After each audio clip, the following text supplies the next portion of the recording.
Hello, welcome to the God is a Geek podcast. My name is Chris White, and joining me this week, Mr. Gary Bailey. Hello there. Hello, how are you doing, mate? I'm good, thank you. Good, that's wonderful to hear on this Blue Monday, which is a Wednesday, obs. Also joining me is Adam Carroll. How you doing, mate? Howdy, I'm doing very well.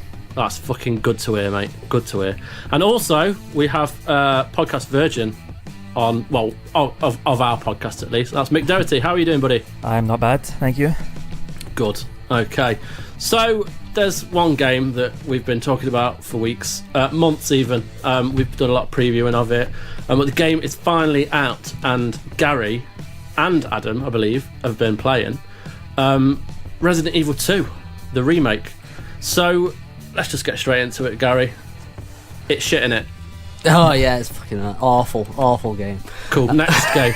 I mean, I've read your review. I think it sounds remarkable, but go on, just let loose. It's so good. I think it's the great thing about it is that it's new, while also being like faithful to the original. Yes. So anyone can play it, and it's brilliant. Like, I mean, I gave like Resi 7 a 10, and I still stand by that. But this is better. This is even better. It's like an extra step. It's so 11 good. out of 10. If I could give that, I probably would. So what makes it so good then? Because obviously the original is phenomenal, and if everyone's seen our video on God is a Geek on YouTube, you need to check it out because it was a really fun video to do. But we basically just talked about how much we love Resident Evil 2. But obviously the remake is out. What makes it so good? It's the atmosphere. Like, the atmosphere is so good. Like, it's because I spent so much time just sort of wandering around slowly with the torch out, in dark areas, just being like, what's around this corner? Oh shit, it's a liquor, or it's like, oh shit, and you're constantly under pressure because you've got to watch your ammo and stuff like that. But the story is as good as it was before, but I think it's better this time around purely because there's better voice acting.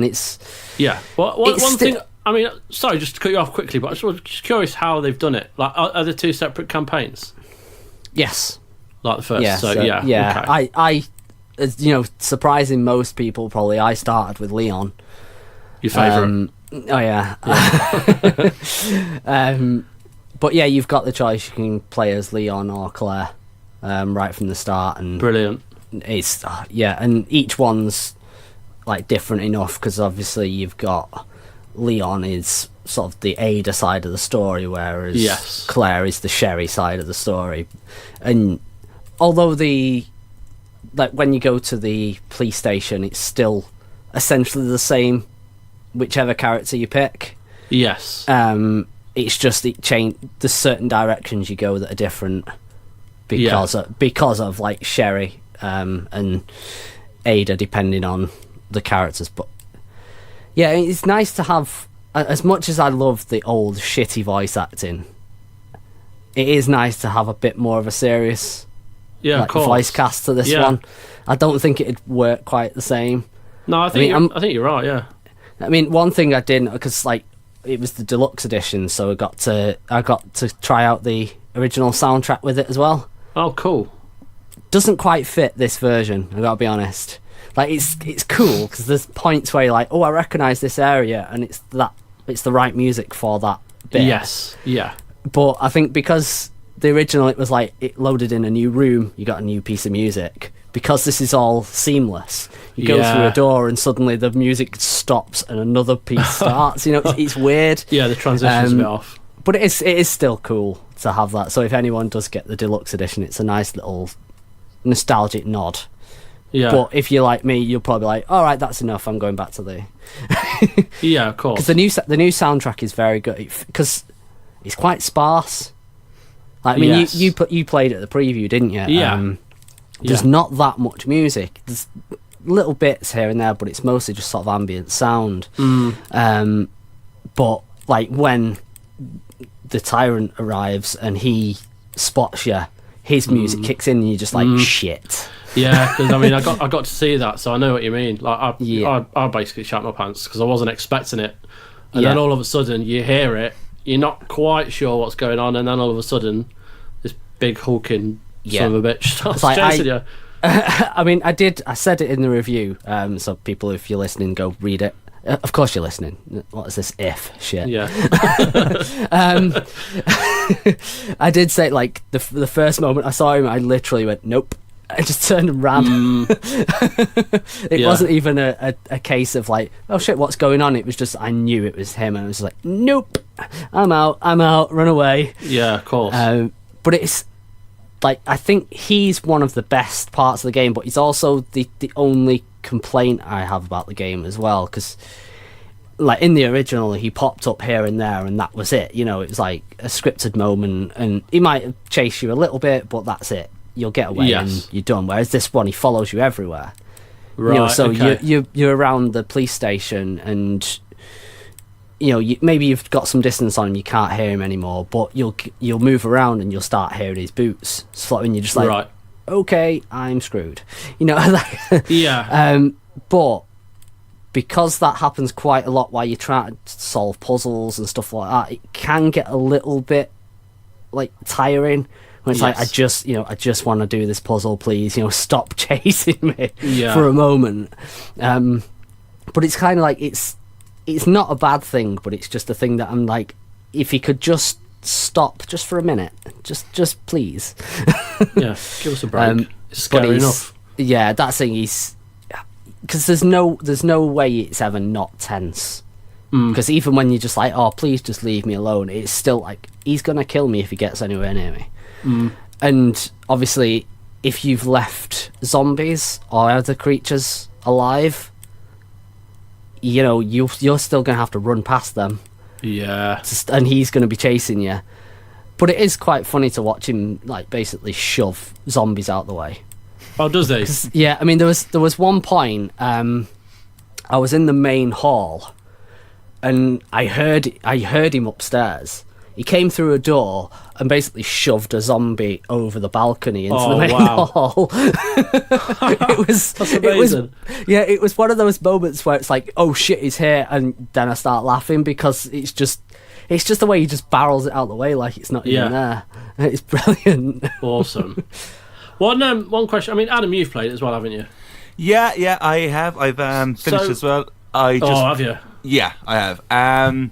I completely agree with like Gary on this. I think they've delivered an excellent remake. It is really, really quite something, and the way it has been worked it, I think, like, visually it's incredible. I think it just looks amazing. The lighting's amazing. The detail's incredible on all the items and stuff. Just to go off of like 2 points that Gary mentioned was like the voice acting. Now, I did mention this to him. I wasn't too gone really on Leon's voice acting. Now, it's not really a massive deal. It's not like a major put off, but just for me personally, I felt it was kind of flat at times for the current situation he was in. Like, for a lot of people, they mightn't feel that way about it, but I just did. And then with the Tyrant, it is definitely going to be a Marmite for a lot of people who play this. I think it gets to a stage where at first you're like, oh, this is amazing, and you're like, this is so intense, and you run away, and it almost feels like this kind of Alien Isolation effect. Yes. Because you are just in a room, next to you hear footsteps, and you're like, oh, don't. And next to you, he'll just blow open a door, and you're like, no. And the only way around it is by running. Like, you can shoot him, and he'll kind of like get stunned for like a couple of seconds, but this fella is just non-stop, you know? Yeah. And that does become, what Gary just said a while ago, quite annoying when you are doing a certain puzzle or something, and you can hear him coming. You're like, oh, for the love of Christ, because you do have to run, you do have to leave that room and have him follow you to a place where he will kind of lose you, and then you're like, okay, no, I'll go back, and hopefully he's after going away somewhere else. Yes. That is really the two major cons I have with the remake.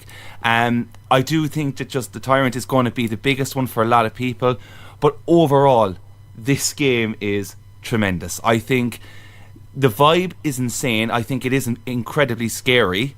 The AI on all the zombies, majority of the time, is fantastic. Like, because they're quite unpredictable. Like, they do come through all the doors and they'll climb over tables and stuff, and you're just like, what? Because if you've played the original, we are used to like walking into a room knowing that there's like 3 or 4 zombies, but if you go around the table, they're not going to come at you. Do you know what I mean? You can get out the other end.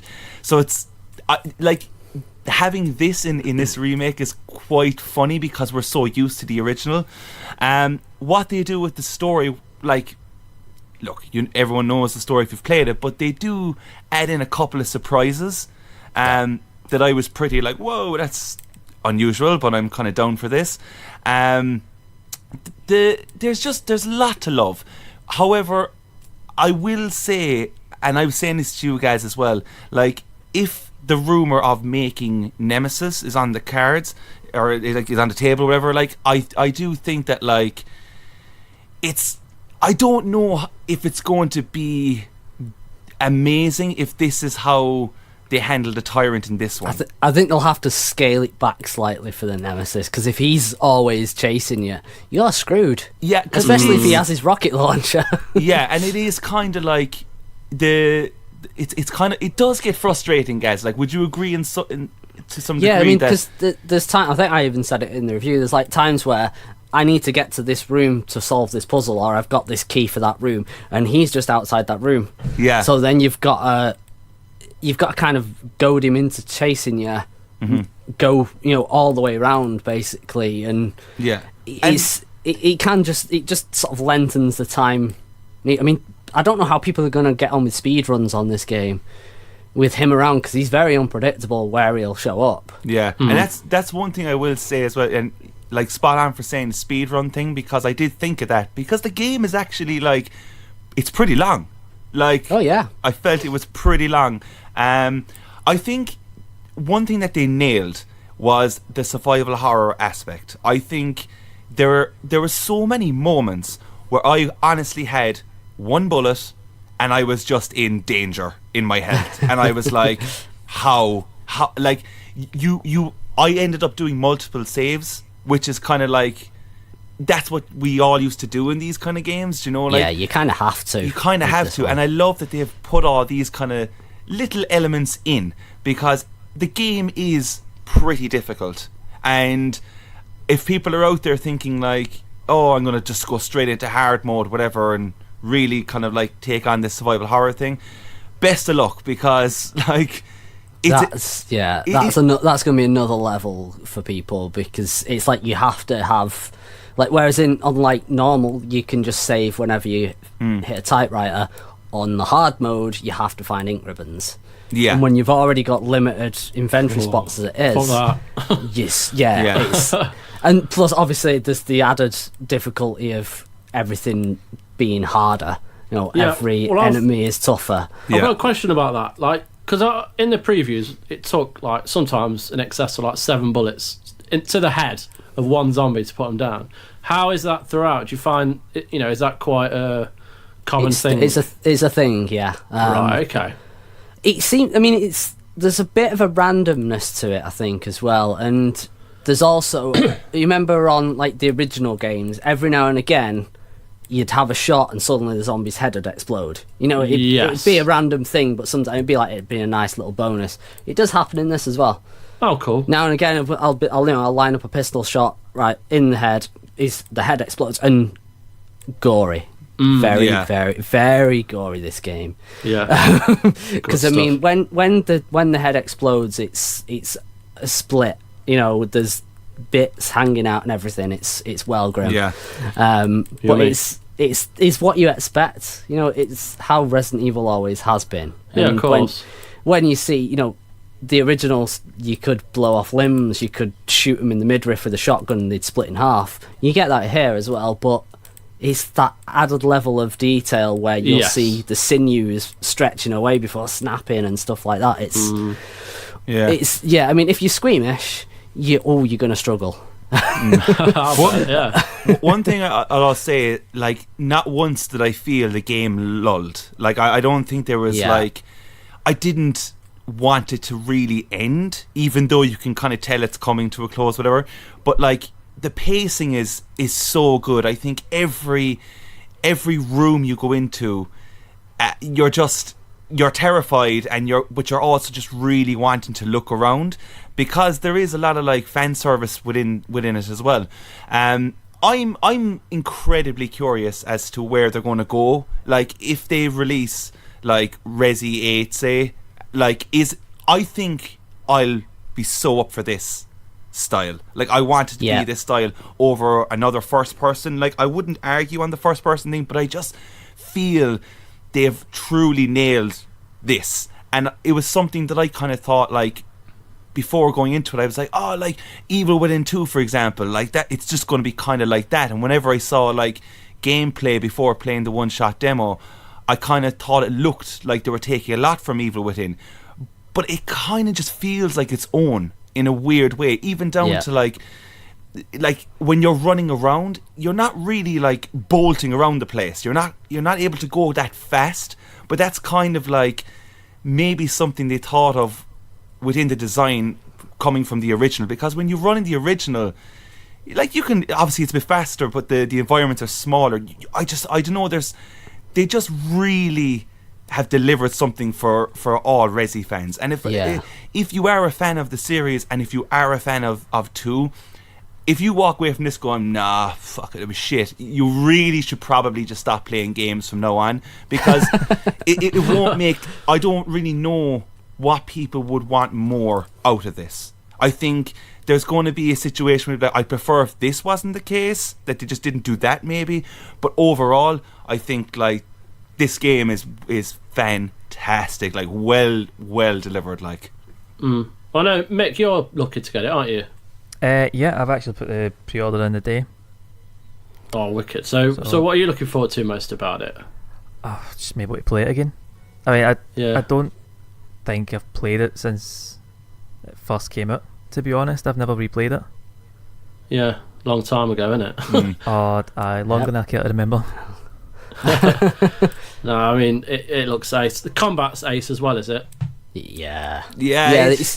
It's like, it's kind of like just an evolution of like the 4, 5 and 6 kind of the over the shoulder camera shooting, but it all feels really tight, and you don't, like, you only ever feel like you've missed a shot because you were panicking or something like that, rather than like the controls weren't there or something like that. And like Adam said, like, when you're running, you're not running too fast, so you can control yourself easy enough in like the tight spaces.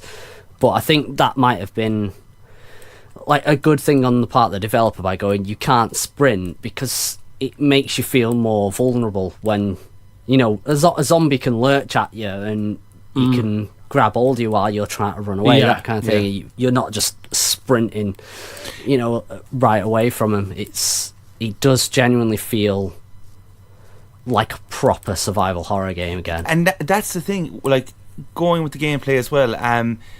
It's interesting, like, they didn't even put in, like, say if you're after putting a zombie to the ground, they don't give you the option to do this whole like stamping on their head thing, like, pressing R2 and just stamping.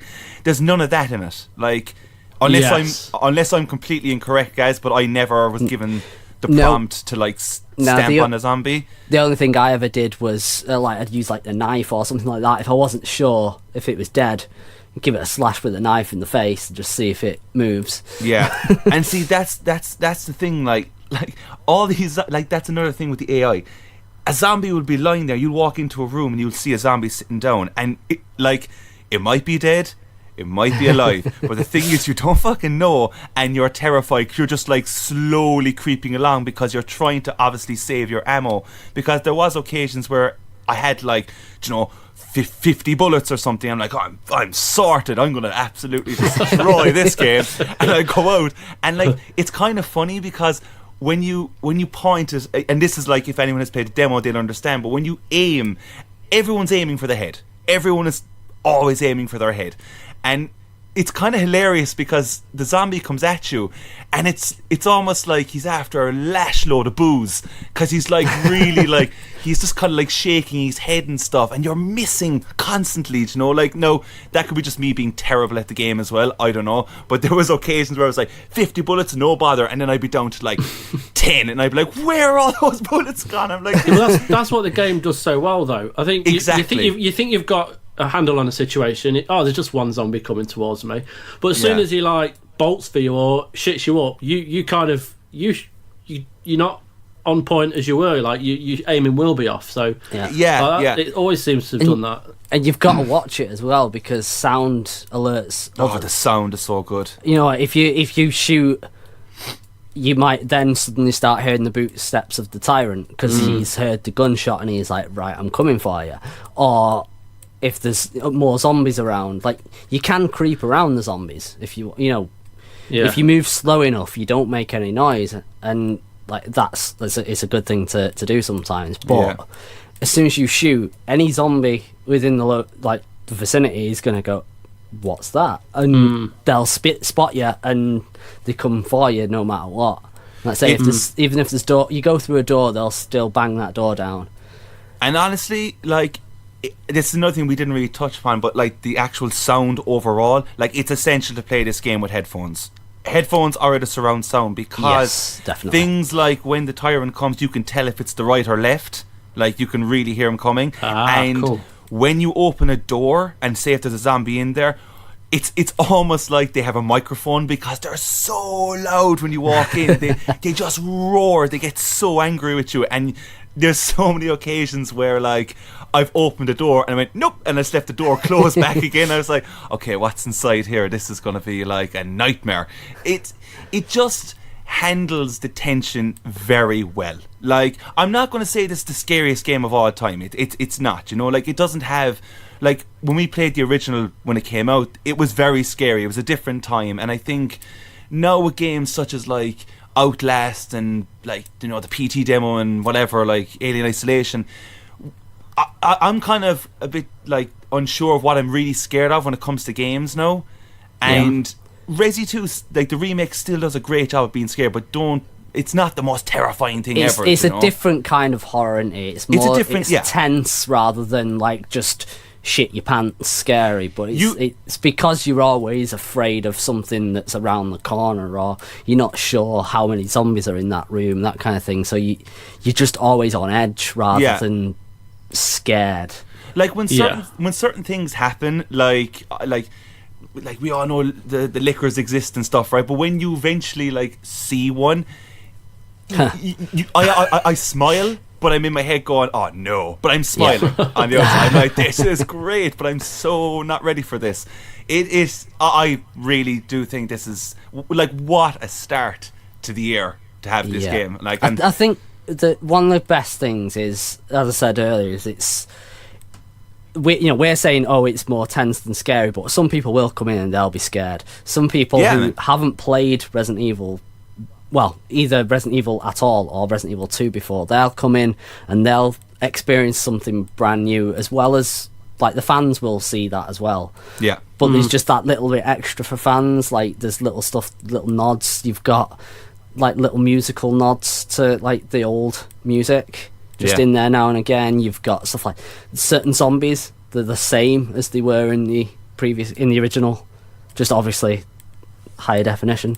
It's just little things like that you'll remember, but they've changed it just enough so that you're playing a game that you've never played before. One very, very last thing I just want to ask you guys, like, if you've played the demo and stuff as well, like, it gives you the choice, like, you can pick up like blocks of wood now, and you can, like, just put them on a window, okay? And, like, that's that. If I'm honest, I never did that. I did. I never saw the point, like, because I mean, I don't know. You might not have known. You might have been a bit lucky in this, but if you leave them unboarded, right, more zombies can come in. Well, like, so if you've cleared an area, you can come back later. There's more. But they can still break through. when you have the boards up, I never saw them break through. They'll break through the glass and they'll try and reach for you. They can like grab you, but they never seem to break through the actual boards.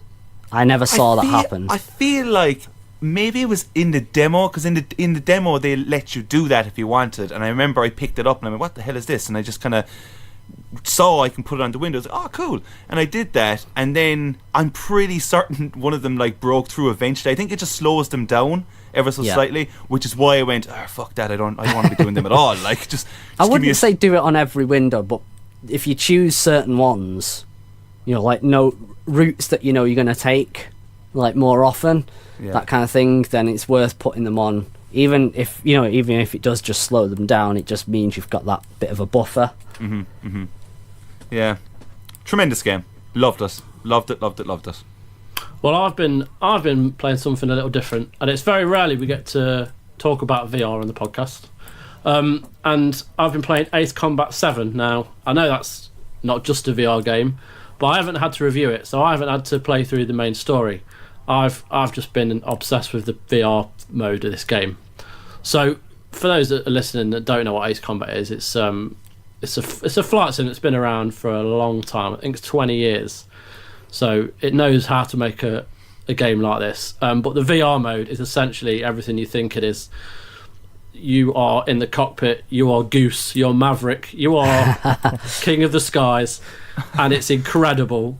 Like the controls of this game are superb, and the movement is so fluid. But when you can look to your right, look to your left, look everywhere, and see the seas below or whatever's below you, and it's just so immersive. And like put headphones on, and it's like you're there. It's incredible.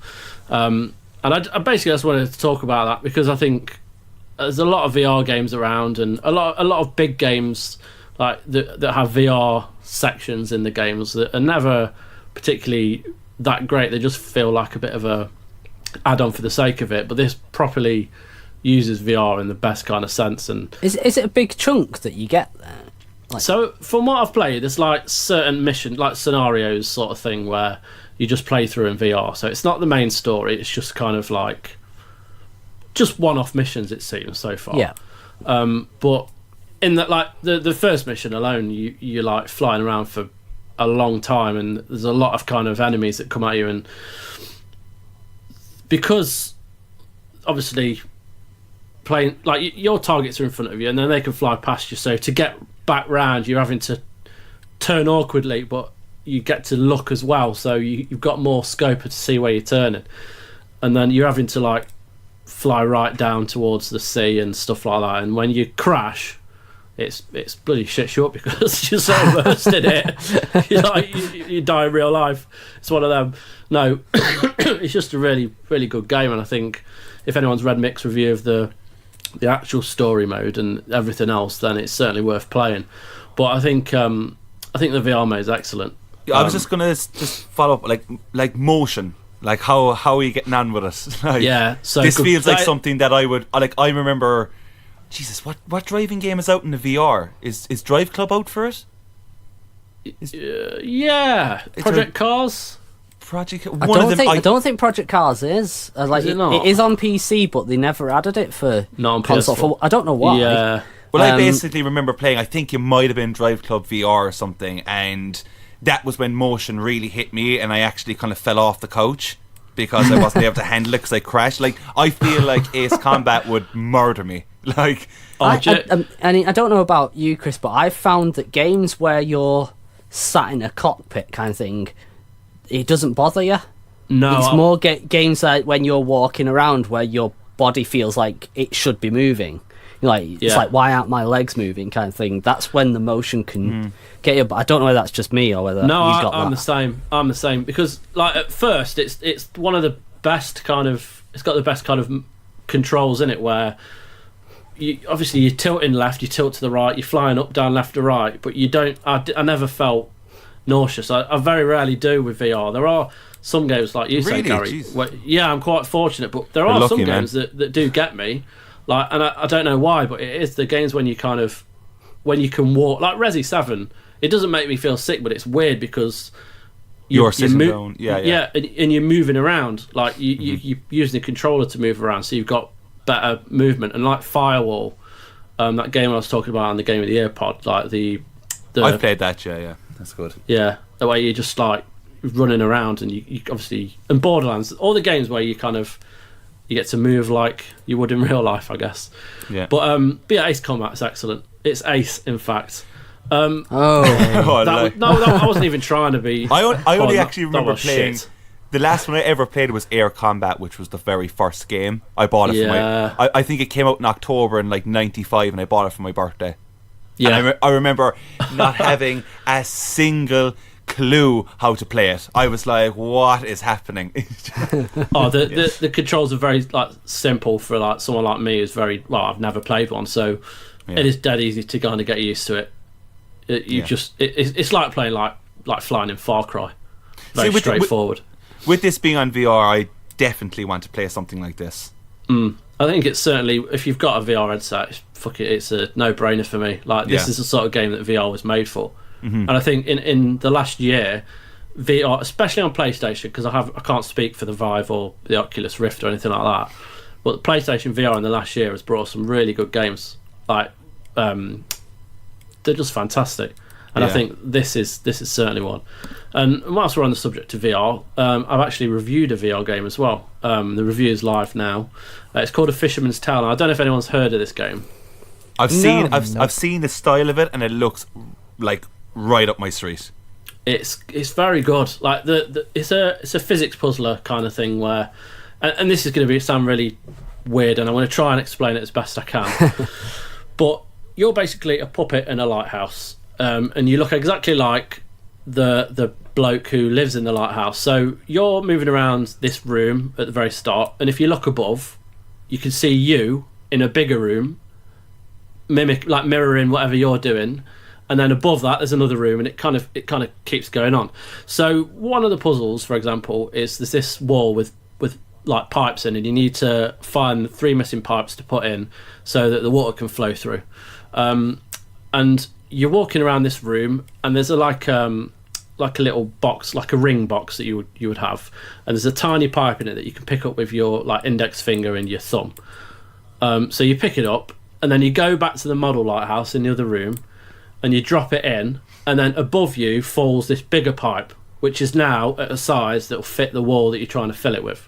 So it's kind of like that throughout, if you get me. There's a lot of kind of like there's a small ladder that you pick out of the lighthouse that you pick up and put it in the room, and now it's a bigger ladder. It's all kind of that.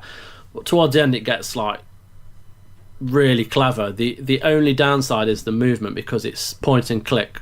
So you aim at a location and you click the button and you move there, and that's fine. But it's when you're holding an item and you move, and say you move too close to a wall, then the item falls on the floor, or it disappears, and then you have to wait a few minutes for the item to respawn back where it was. So that's the only kind of major downside, is that you lose a lot of time. It sounds like it'd be better if it had at least the option to just have standard movement. Exactly. Yeah. No, you're spot on. It would have been a lot better for me, and I'm sure a lot of people will find that.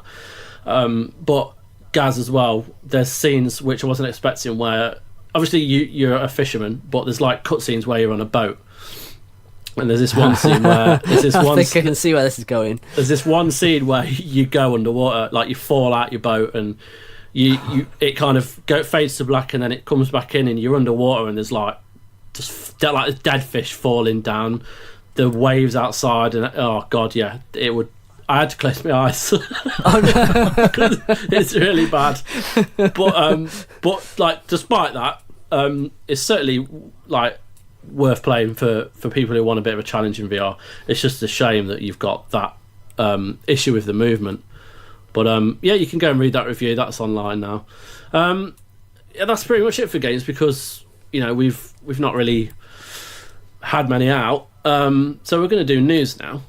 First bit of news we've got EA Vancouver's Star Wars game, which has reportedly been cancelled. I don't think it's been confirmed yet, but Kotaku did a report talking to 3 specific people that have something to do with this game or the company that have said it's been canned. So we're not going to get that open world Star Wars game, which I think is quite a shame, to be honest. I don't know what you guys think. Yeah, I just wonder when EA are going to release another Star Wars game. Are they ever going to? Or are they just going to keep cancelling them?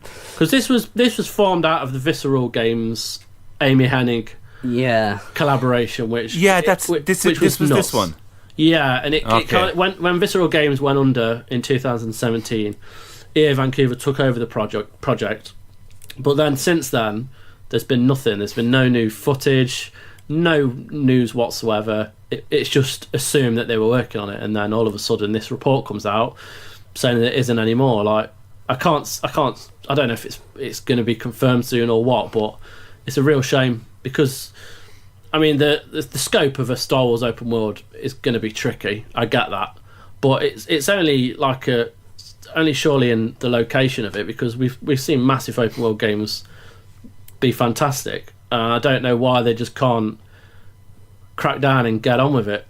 It's really annoying because like the general idea from Visceral and stuff, like I love Visceral games. Like, well, considering they had just the Dead Space one, and then they had this idea, and now that it's not going ahead, and then like it's like everything that I kind of love, even with the Uncharted writer being on board and stuff. I was like, oh my, this is like Star Wars, Uncharted. Oh my god!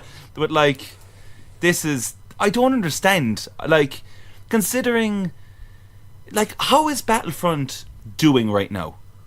Like, is they're adding new characters. Well, they just added Geonosis, didn't they? Yeah, they added Geonosis. They added Grievous, young Obi-Wan, and I want to say Count Dooku's been added. He will be added soon, something like that. So yeah, they're still adding content, but I don't know what the player base is like now. This would have been far more appealing to me, this project, though, if I'm honest. Yeah, it'd be nice to see a new Star Wars game, something original. Yeah. But yeah, it's just whether we're going to see that from EA or whether it's going to have to be a case of someone else steps in. I just want to answer the Old Republic 3, which will never happen. I suppose maybe you never know. Mind you, even if it does, will it see the light of day anyway? Probably not.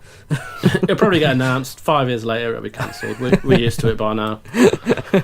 There's always Lego Star Wars to look forward to, isn't there? True. Yeah, we could always go and play Lego Star Wars. That's always fantastic. But next one, Mortal Kombat. Now, who's interested in Mortal Kombat 11? Just out of curiosity. Yeah, I'd say so. Because I like. Go on, Mick. Sorry. No, I enjoyed 10. Like, the story for that was quite interesting. The kind of it was 10 was the reset, wasn't it? Or was that 9? Yes, the recent one, wasn't it? Yeah. Yes, 9 was kind of like a retelling of the stories, I think, of all 4 of the other games, and then it was like they did 10 where it was kind of right, we're resetting with brand new characters, and you had like, I think it was Jax's daughter. All the young ones, and I think new generation. Yeah, I think Sonya Blade and Johnny Cage had a kid as well. I think who was in it. Yeah. So they kind of went. It was almost like Jesus. Yeah, it was almost like Mortal Kombat: The Next Generation. What a world to have a kid in. I know. God. But I mean, the reveal was recent. Like, it was live streamed across the internet. So what do we get? So we got Sonya Blade, who has been voiced by Ronda Rousey, which is a complete, like, it's a purely business deal, because like the amount of advertising they're going to get on WWE is going to be ridiculous. It's the exact same with getting McGregor in Call of Duty. Like, this is just the way these things are going to work now. Yeah, I mean, she has done films, but I say that lightly because she's not exactly the best, and she's pretty terrible in wrestling in terms of her not her ability, but in her presence and her just her mic skills are pretty atrocious. But fair play. Baraka's back. Oh my god, 2. His fatality! Fucking hell! So he's back, and then you've got Scarlet from Mortal Kombat 9. But also, the new character, is it Garras or Jarras or whatever? He can manipulate the time. Jarras. Yeah, he's like a brand new character, all in gold but he can manipulate the time bar so he can take it down to like 0. So I don't quite know how that's gonna... that's gonna be, that's gotta be a thing that's, I don't know, like, you have to earn it. You know what I mean? Like, because if it's just like, I could just do that, I'd just be like, all right, I'll just run down the timer every time I'm getting to that point. I can't imagine that being online play. Yeah, true. That might be like kind of story specific or something. That'd be weird. What's the overall response to this from the fan base? Because like when I was actually online when they were just going to do the reveal, and then I just kind of said, do you know what? I don't know anything really about this series.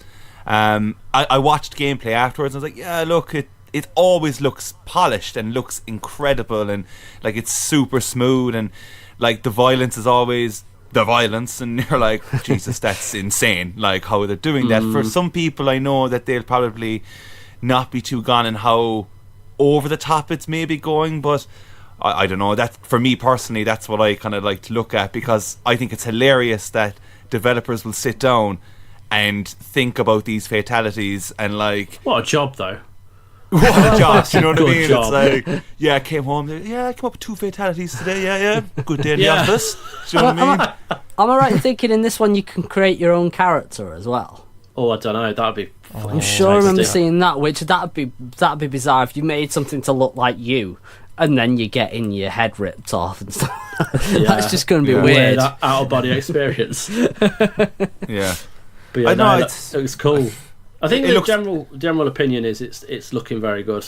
I mean, I saw a lot of people, a lot of celebrities who got invited are all going on about it, but they're probably paid to. Of course they are. Yeah. But like generally, like fan wise, I think a lot of people think it looks excellent. I think NetherRealm had Injustice 2 last, so whether that's picked up a few more fans for Mortal Kombat because of the inclusion of like Raiden and Sub-Zero in it, I don't know. But like, I'm excited for this. I think it'll be wonderful.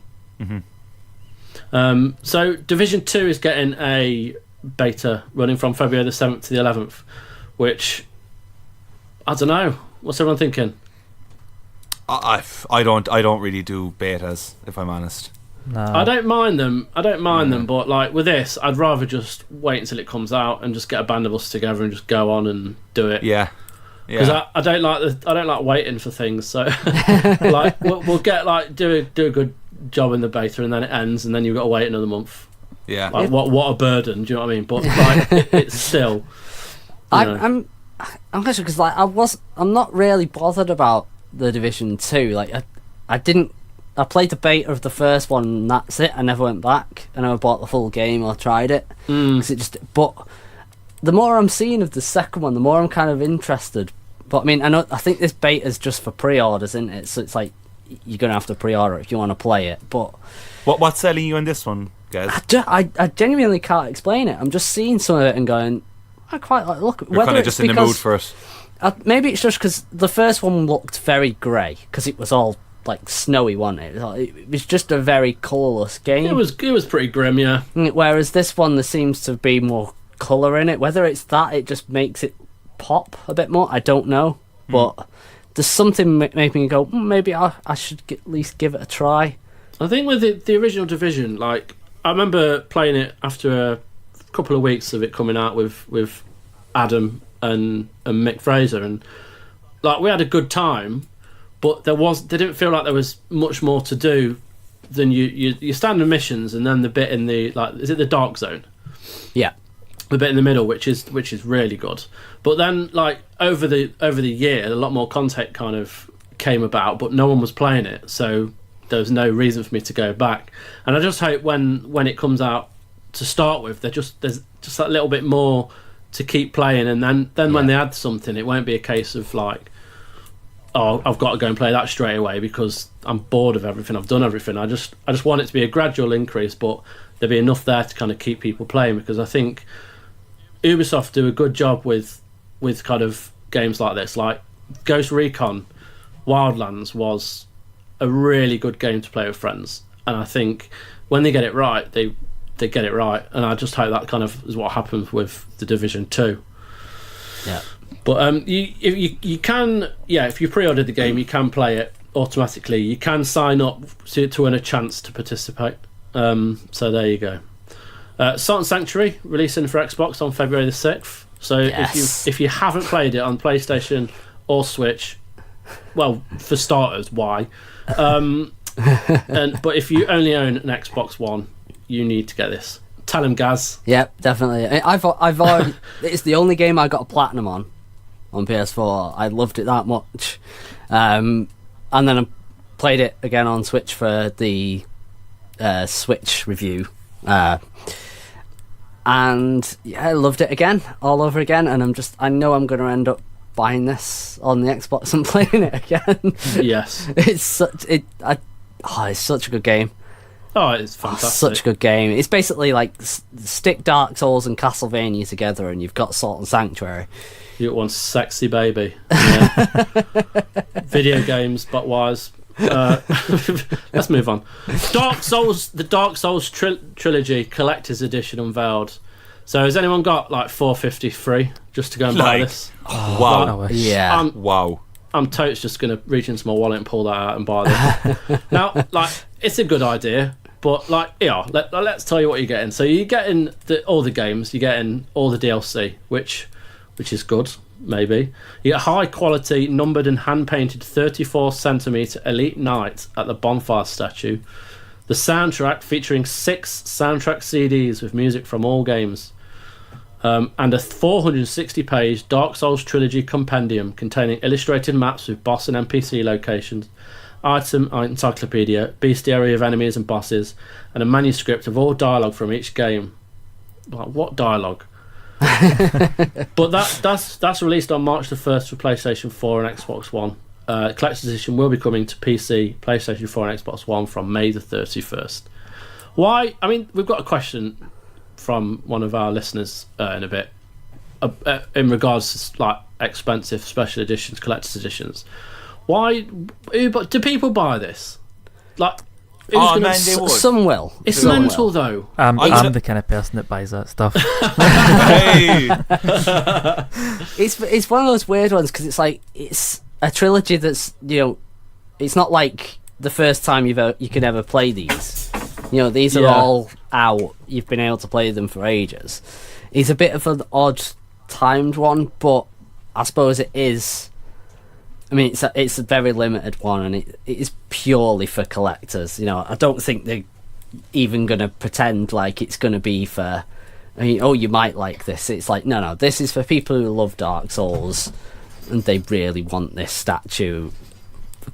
I'd say the statue is the main selling point for most, but yeah, it's very pricey.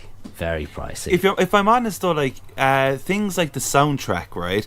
Like they're hard to get. Like, it's pretty expensive, I think, to get like even the likes of the full Skyrim soundtrack and stuff. Yeah. I think, which is like 6 CDs as well or something like that. Like, don't get me wrong, 450 is a lot, okay? But if the statue is like crazy detailed, yeah, I mean, and it has like major weight, like the presentation can make up for it, because there's statues on their own in some places are selling for nearly 300. Like, I remember seeing like a big penguin statue from the Danny DeVito penguin, like, and it was like 350, and like it was detailed, but you know, I was like, who the fuck is going to buy that? It came back the next week and it was actually sold. I was like, oh, there's that. But like, people do buy it.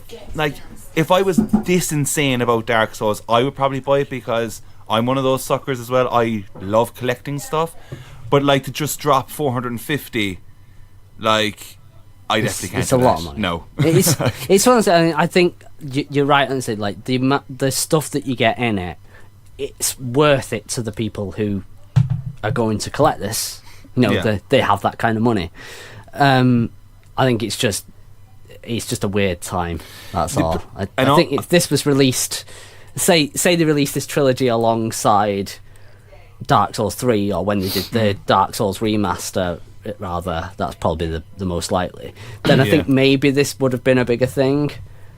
But there's people out there, dude, and they'll have like Dark Souls shrines in their house, and like the fact that this says limited to 2,000 units, that's the seller. That's like, if like I collect so many Blu-rays, and if a Blu-ray comes out, it's like only 300 copies, I'm sweating to buy one straight away. Like I'd be like, that movie is shit. I'd be like, I'm still buying it because it has 300 copies only. That's just how these things work. It's good. It's strong marketing in a way. No, it is. And there'll be people buying them. Mick. Aye, me probably. But no, I'd be surprised if it was actually limited to 2,000. I mean, I don't know. It's like you could easily sell like 5,000 and then just mark like 3,000 of those units. Like, oh, this is the 2,000 statue. Like, it's highly unlikely like next door neighbours are going to be buying like a statue of a both saying 2,000. Oh, that's the thing, dude. Because it's like it says 2,000, but there's probably going to be 4,000 people who'll have this, and you're just like, how are we ever going to find this out? But look, I'm sucked into it. There you go. Time for listener correspondence. So we're going to go to Dane, who asks, with the Resident Evil 2 remake out this week, what are your least favourite games in this series?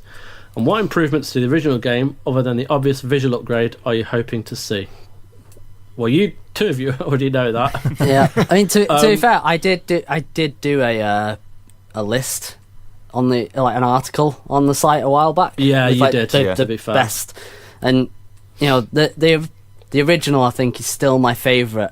I'm gonna have to be playing this remake of 2 a while more before I can say whether it's up there with the first game or not. But my least favourite, if we don't count the spin-offs, is still 0. Oh, I was going to count the spin-offs. If you're gonna count, I don't want to just shit on 6, which I kind of like 6. All right, I love 6. I have fun with 6. It's hilarious. It's daft. It's over the top. It's so funny that it exists in this world. And I mean, if we go to spin-offs, I'd say, I mean, I'd never played that last one they did, this Umbrella Corps. Dude, that's what I was going to say. Shit, but it was shit. It is utter bottom. Like, because I haven't actually played that one, I'd probably say Survivor 2 is the worst. Yeah. Although, what was Survivor 2? That was the Code Veronica one on the PS2, and it was just fucking garbage. Like, the first Survivor was on PS1. It was bad, but it was still playable. And what is that? Is that where you've got the group of survivors? Or is that was Outbreak. Oh yeah. Yeah, the other one was Survivor was like the gun con game. You know, the light gun game. Sorry. Yeah. And then they did Dead Aim. I think was the third one on PS2, which was actually really good. I think such an underrated game. Yeah. But I don't know how it'll play without the gun because I only ever played it with the gun on PS2. Can I like put a twist on the question actually, just for all bents? No. Of course. Go on. If you had to say which Resident Evil game do you think is overrated? Oh, I'm going to have to be really unpopular and say 4. Jesus. It's alright, but I don't get the hype on it. I think that's a game where, of its time, that hype was deserved. I think now it hasn't aged quite as well when you go back to it. Because I mean, to be fair, I've got to a point now where I can't play 4 anymore because I played it too much. Like, because I spent like £70 buying a US collector's edition on the GameCube so I could get it early. And it's only like a month before it came out over here, but I was like, I want this game. I need this game. Back when I had money that I could actually spend. And yeah, I mean, I loved it. I played it through on the GameCube, again on the PS2. The Wii? I played the Wii was kind of like the version where I started to go, I don't think I can play this again. Because I played it. Was turning into Skyrim, was it? Well, that's it. It's like I don't think I can do it. And then I even bought it on sale on like the Xbox One a while back, and I was like, maybe enough time's passed now. And even then, I got to I think it was the castle with the monks and stuff, and I was like, you know what, I just can't be bothered. Yeah. Adam? Yeah. What's yours? I would probably say 4 as well. I just remember kind of not really gelling with it straight away. Over time, I kind of started to like it more. I don't know, I just think it was a real throw off for me when it was the villagers and stuff. I was kind of a bit like, what? Like, because I just had Resident Evil as zombies up to that point. Yeah. And that was it. And that's all I wanted all the time, because we still weren't in an area of the world where zombies were just in everything.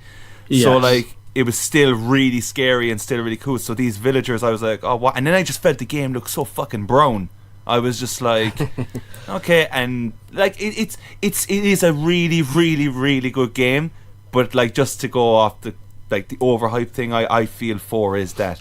One that's underappreciated, I gotta say, is the Revelations 1 and 2. I think they're yes. They don't get enough Revelations credit. 2 They're great, especially is just magnificent. But still, I'm just gonna put it out there. Give us Revelations 3, please. And bring back Jill. I want Jill back. Yeah. Chris, what would you say? Well, see, I because at the time when playing 4, I bought a GameCube just to play it, and I loved it. So I haven't played it since. I haven't played any of the remakes, so I don't kind of want to, because I remember at the time, like, just playing through in like one session and just loving it. So I don't want to go back to that and feel that it was overhyped. But I don't know, because like every Resident Evil game, like bar like 1 to 3, was excellent back in the day.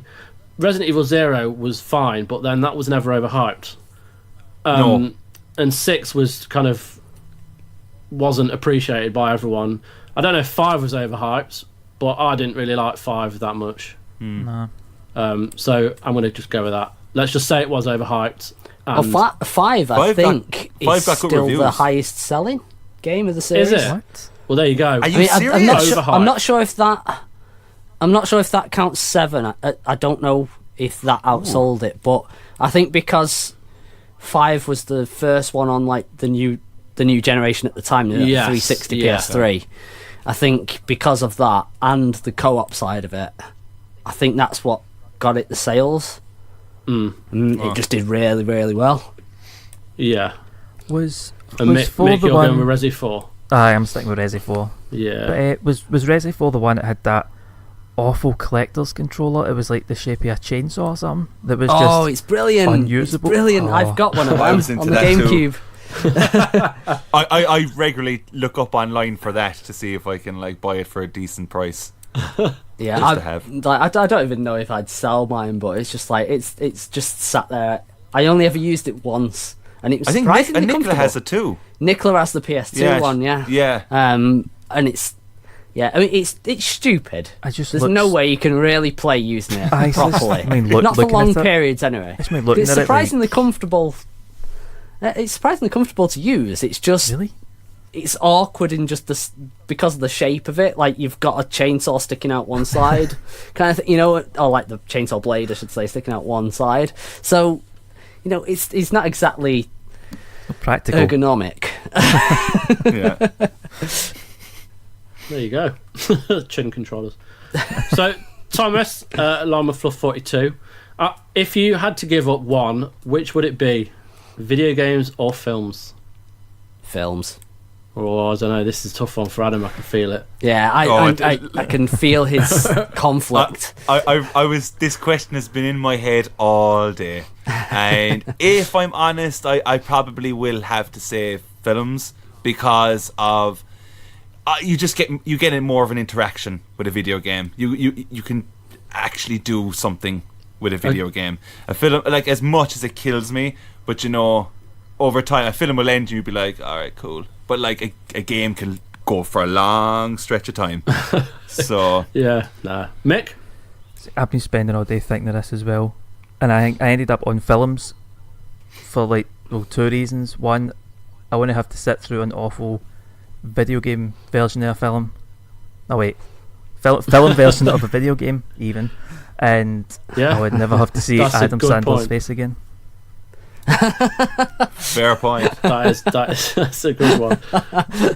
That's a very specific. He was one that just popped out of my head. It's like I could just do with no seeing his face on my screen again.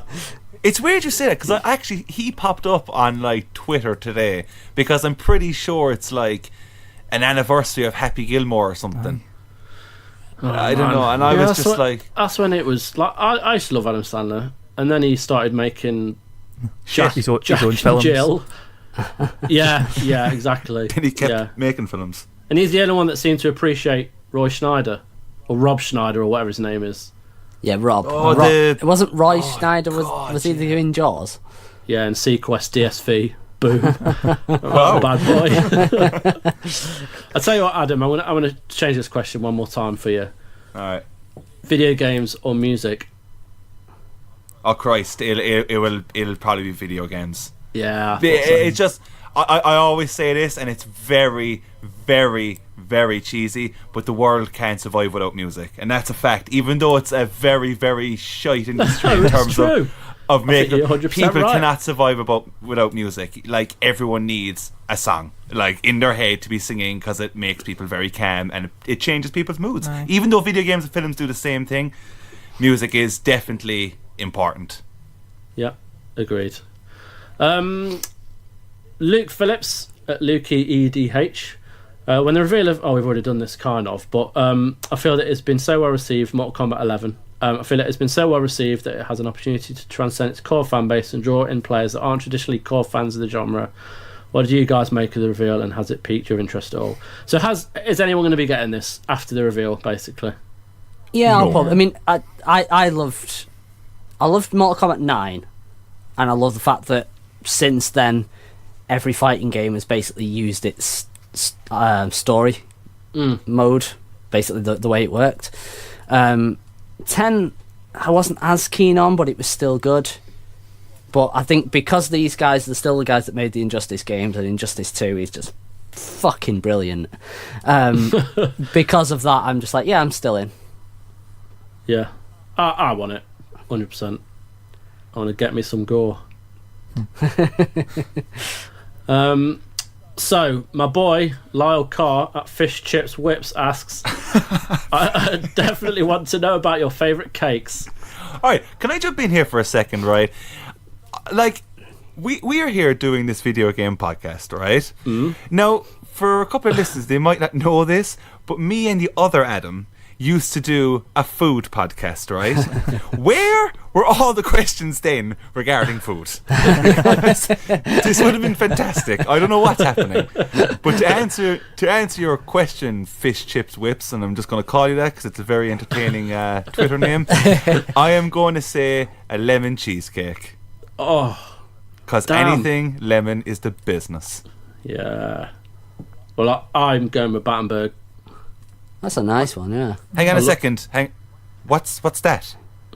Don't, shut up. Are you serious? What did you say? A Benberg? Battenberg. A Battenberg? Let me. Mate, are you serious? Very serious. I don't know what the fuck that is. A Battenberg. What? that thing? Yeah. Yeah, the pink and yellow. It looks like something out of The Witness. Yeah, that's the one.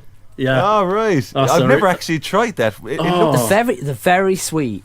Try and get your hands on it. You can get mini Battenbergs, can't you? I'd like to know what you think. Hang on. With pieces covered in gem, the cake is covered in a marzipan and cut and cross-section displays. Hang on a second now. A light sponge cake with the pieces covered in gem. I'm seeing no gem on these pictures. It's a very, very thin slithering of jam. Yeah, it's more like a it's cream the marzipan that sort of makes thing. it. Yeah, and it's like right. Oh, it's coming in all different kind of it's colours. very nice. I think for me, get yourself some, Adam. Let me know. It's what a very think. strange name for a cake, if I'm honest. It is. It is. Very violent. Yeah. It comes from Viking times. Jesus, I learned a lot today. I don't know that. I'm just it might not be. Mick? Probably a Victoria sponge. Oh, but only because there was me and my wife went to Blackpool last year for a birthday, and there's this wee market that sells like homemade Victoria sponge cakes, and they're the best thing you'll ever taste. Awesome. It's it's quite entertaining here because you're mentioning these cakes, and for some unknown reason I'm actually bringing them up on Google Images, and I'm just agreeing with the screen. I'm like, yeah, you look good. Oh, this one, because this one was homemade though. It was overloaded. Like, you'll see the pictures. It's like a thin slivery cream, but this is like the homemade one. The cream is like the same thickness as a sponge. Is that much? Did you take pictures, Mick? Is there proof of this cake? It did not last that long. As soon as we got back to the hotel room, it was gone. Mick's not the sort to bother taking photos of his food. He's normal. He eats fair game. Unless I've made something and I am really fucking proud of it, I'll take a picture then. But any other time, it doesn't last long enough. Straight in the gob. Nice. Gary. Jesus, what are you going to say? No, I can't remember what the name of it is, but it's like a sponge cake. Like, with like sort of the raspberry and cream in the middle, but it's got that layer of coconut over the top. A Victoria sponge with coconut over the top? I genuinely don't know, because it's been that long since I had it, and I really fucking want one, but I can never find them anymore. But I used to love them. I can't look that up on Google. You didn't give me a name. Shout out to Black Forest Gatto, by the way. I know. Hang on now a second, right? I may have beef with that. What? Not actual like beef, not the meat, but like just a bit of bit of a situation though. Black Forest Ghetto. Let me see here. What's on this cake? Cherries. I fucking hate cherries. You hate cherries? Cherries are the devil. Why? Because they taste like toes. They're just really weird. Fucking toes. They're just, they're just stupid, and they look weird, and they're really, I don't know, they're not pleasant, but everything else surrounding it though underneath is lovely. Like, cherries are always demanding attention. Look at it.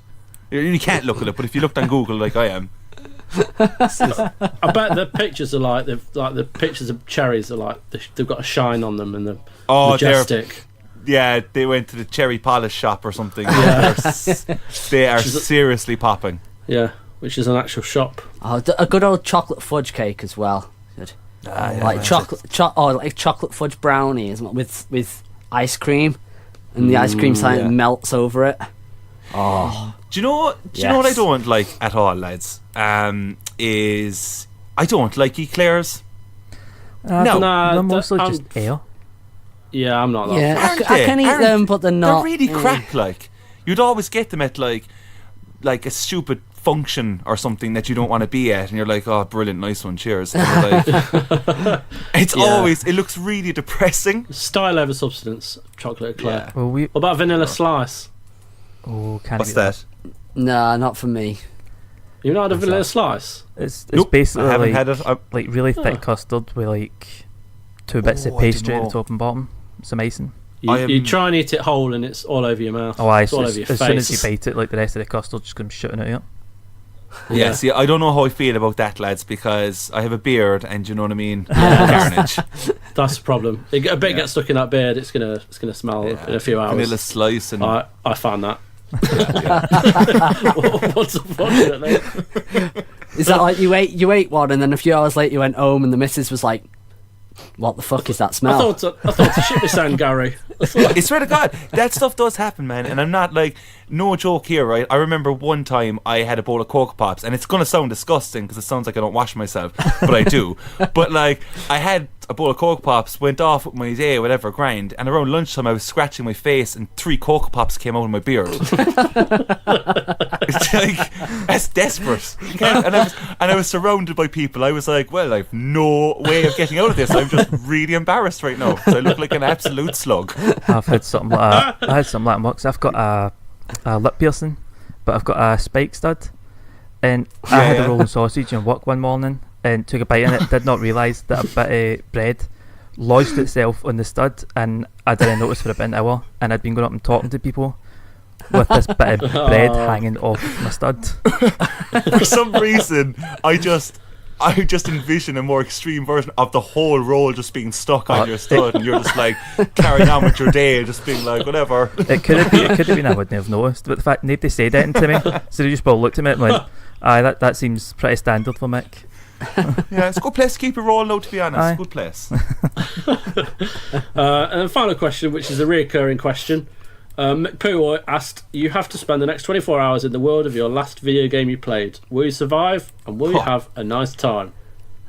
No. I'm guessing you fucking no, yeah. I'd be fucked. I'd be in Raccoon City with just zombies everywhere and a massive guy in a trench coat trying to rip my head off.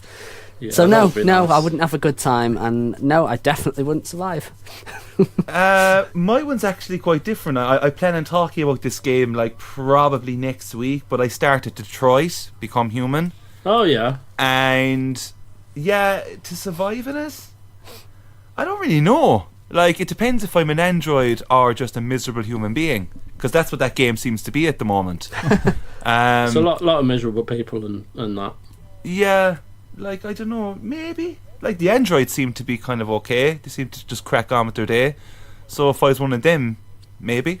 But yeah, I'll see. That's beautiful. The last game I played was Sea of Thieves. Oh, that sounds like a great time. I'm sure it'd be fine, as long as I didn't get attacked by like giant sharks or krakens or anything like that. So I'd probably just, I don't know, stick to an island and, I don't know, have a wee pop-up shop or something like that. At least you'll be surrounded with really good-looking water. Aye, I can just sit and stare at it all day. There you go. Aye, so I could have a nice time then. I played Ace Combat. Oh, you're going to die. You'll be dead. well, for starters, 24 hours in the plane, it's probably not got enough like fuel for that. So, yeah. Just make sure that you've landed before the fuel runs out, or then just sit there for the rest of the time. So yeah, I'd have a nice time, I guess, but I'd have a nicer time just flying around, not having to fight people. But unfortunately, that game won't let you do that, which is mean. But there you go. Well, that's it for today. So thank you all for listening. It's been a lovely podcast. Obviously, you can follow us all on Twitter. I'm at First Avenger 83. Adam is at Adam Zokes. Gary is at Blue Fury 47. And Mick is at Mick_since_1986. And you can follow God is Geek at God is Geek, or visit our website, godisgeek.com, for all the reviews, including all games talked about today. Thank you all for listening. Have a wonderful evening, day, or whenever you choose to listen. Thank you. Bye bye.